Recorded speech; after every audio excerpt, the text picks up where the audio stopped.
Hello students, myself Rehan Khan from Study for Inter College, your biology teacher.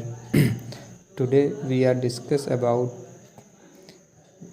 structures of cell. What are these structures? These structures look similar to each other. Together they form a big structure like an onion bulb. We find from this activity that onion bulbs of different size have similar small structure visible under a microscope. Means जो ये structure similar दिख रहे हैं to each other together they form a big structure, और ये सब साथ मिलके क्या करते हैं, एक बड़ा स्ट्रक्चर बनाते हैं, जैसे कि एक अनियन बल्ब जो हम लोगों ने we find from this activity that onion bulb जो हमने पीछे एक्टिविटी की थी उसमें जैसे हमने पाया था different size have similar small structures. और डिफरेंट साइज के स्मॉल स्ट्रक्चर कैसे हमको दिख रहे थे, कहाँ, माइक्रोस्कोप में। The cell of the onion peel will all look the same regardless of the size of the onion they came from.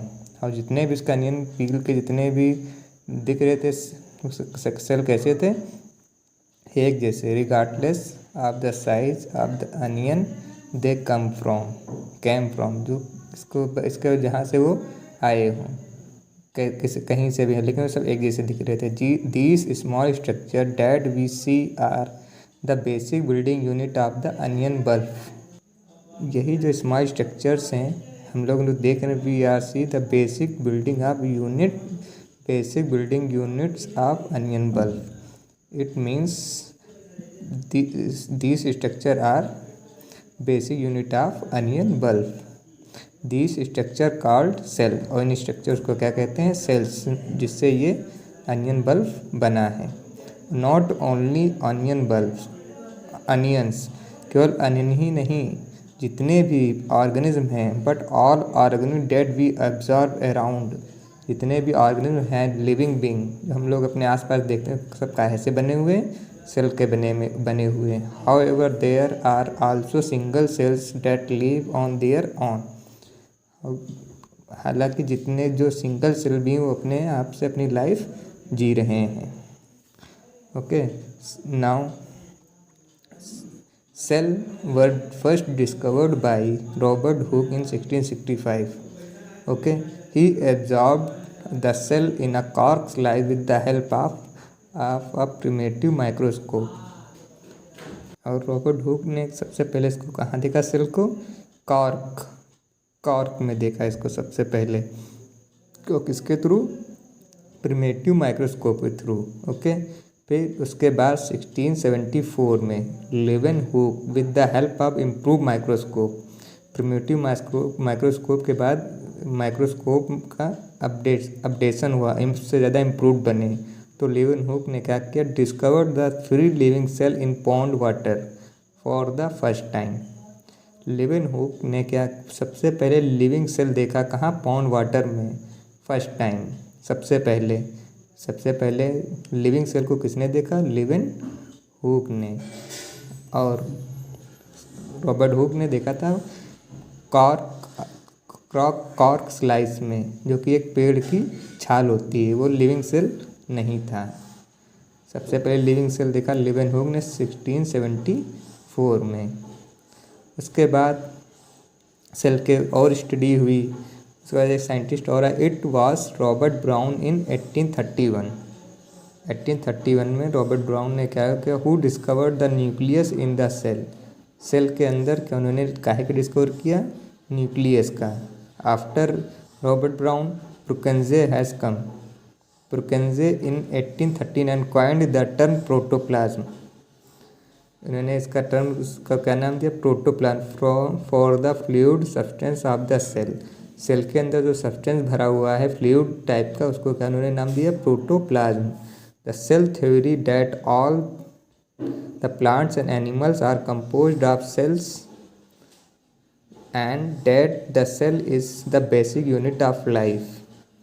उसके बाद सेल थ्योरी आई, तो सेल थ्योरी में क्या बताया गया, जितने भी प्लांट्स और एनिमल्स हैं वो काहे से बने हुए हैं, सेल्स के, और सेल क्या है, बेसिक यूनिट ऑफ लाइफ हैं। और इसको किसने रिप्रेजेंट किया? वह represented by two scientist, Schleiden and Schwann. The cell theory was further expanded. Cell theory को उसके आगे और एक्सपेंड किया गया और उसके बारे में स्टडी की गई, Virchow by suggesting that all cells arise from pre existing cells. उन्होंने क्या बताया? जितने भी न्यू सेल बनते हैं वो पहले से जो मौजूद सेल हैं उससे ही बनते हैं। With the discovery of electron microscope, और किसके साथ, किसकी हेल्प से? इलेक्ट्रॉन माइक्रोस्कोप की हेल्प से। कब? In 1940 it was possible to observe and understand the complex structure of the cell and its various organelles. और इसी की हेल्प से जो कॉम्प्लेक्स स्ट्रक्चर है सेल का उसके बारे में और उसके ऑर्गेनेल्स के बारे में पढ़ना, ये इसके स्टडी करना पॉसिबल हुआ। Okay, the invention of magnifying lenses after electron microscope, magnifying lenses are inventions led to the discovery of microscopic world. Microscopic जो वर्ल्ड मीन्स जो माइक्रोस्कोपिक एनिमल्स हैं उनके बारे में और पढ़ना आसान हुआ। It is now known that single cell may constitute a whole organism. ये मैग्नीफाइंग लेंसेज के थ्रू ये भी जान हम लोग पाए जो एक सिंगल सेल का जो बना हुआ ऑर्गेनिज्म है, सिंगल सेल के भी बने हुए ऑर्गेनिज्म होते हैं, केवल एक सेल के बने हुए, जैसे कि amoeba, Chlamydomonas, paramecium and bacteria. These organisms are called unicellular organisms. Uni means single. It means those organisms made up of only one cell are called unicellular organisms. Example: amoeba, Clydomonas, Paramecium, bacteria. On the other hand, many cells group together in a single body. अब बहुत से cell group of cell एक बनाते हैं क्या? एक साथ मिलकर एक सिंगल बॉडी को, and assume different function in it to form various body parts in a multi cellular organisms. Multi means many, such as fungi, plants and animals. Can we find out name of some more unicellular organism? Every multi cellular organism has come from a single cell. जितने भी multi cellular organism कहाँ से आए? एक single cell से आए हैं। Cells divide to produce new cell of their own kinds. All cells thus come from pre-existing cell. I hope you all understand. If you have any problem, you can ask in comment section. Thank you very much.